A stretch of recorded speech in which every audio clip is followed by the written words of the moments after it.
fill in the blanks. It's Monday, and you know what that means.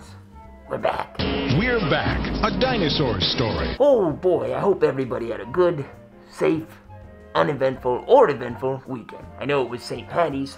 Everybody was probably drunk as a skunk.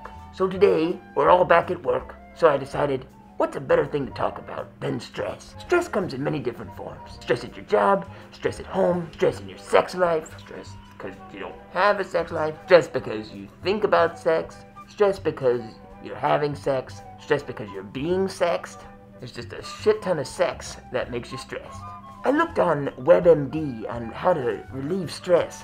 Some of the dumbest shit I've ever seen in my life. Some of the things you can do to relieve stress is meditate. But I don't see any validation in it. I close my eyes and fake sleep for 30 minutes, and what happens? Picture yourself relaxed. The f*** does that mean? I mean, so you're driving along in a car, some asshole skids in front of you, and you just go, don't worry, baby, I'm on the couch.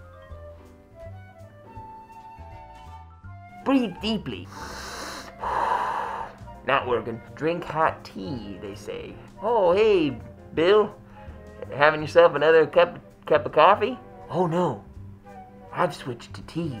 I used to work at a discount Afghan factory. We made Afghans, mostly for ages 70 plus. We'd sell a lot of Afghans to retirement homes and on the streets of Berlin. The thing about the Afghans is it was an extremely stressful job. Mr. Cunningham was our boss, and he was an extreme dictator. So many nights we'd return home very stressed. My fingies hurt. I can't make another stitch. Hey, get your ass in there. Aw, Cunningham, you old son of a bitch. Then he'd take us back behind the assembler, and he'd show us how much of a son of a bitch he really was. If you're at your radiator assembling factory and you think, my God, things can only get better, they won't. And you'll end up being more stressed out. I mean, when I used to work at the Afghan store, I mean, we keep going back to the Afghan store, but I'm telling you what, it's got practical life lessons, so just put up or shut up. We used to get paid every 7 weeks. People say, how did you do it? And I said, you know, good planning and a bad attitude. They had percentages taken out. And we said, hey, what's that percentage out? And they'd say, yeah, that's the Cunningham fee.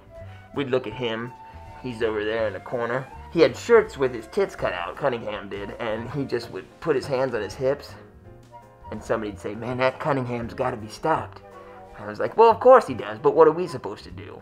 So one night we all decided it was time. We gathered in the parking lot. Mr. Cunningham came out with his tit-cut shirt, and we American graffitied his car. We put a chain on it. The axle broke out the back, and the car ripped.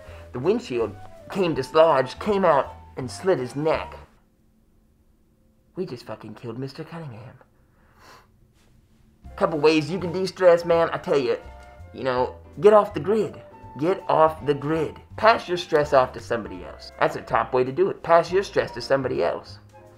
Take your child's favorite toy, and in front of them, put it down the garbage disposal. You look at your kid, he's bawling his eyes out. At least I'm not stressed. Now the stress is passed to him.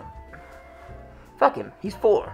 Another thing to do is play a game of badminton, like a serious game of badminton. So much so that your friends that are out there for fun will say, God damn, man, he's got to chill with this competitive badmintoning. Go to another level. Go to work wearing your badminton outfit. Take your badminton racket everywhere you go. Walk into Starbucks with a badminton racket. Man, look at that guy, he's got a badminton racket. And you turn to them and you pull them in with a tie and you say, but I ain't stressed. See you tomorrow.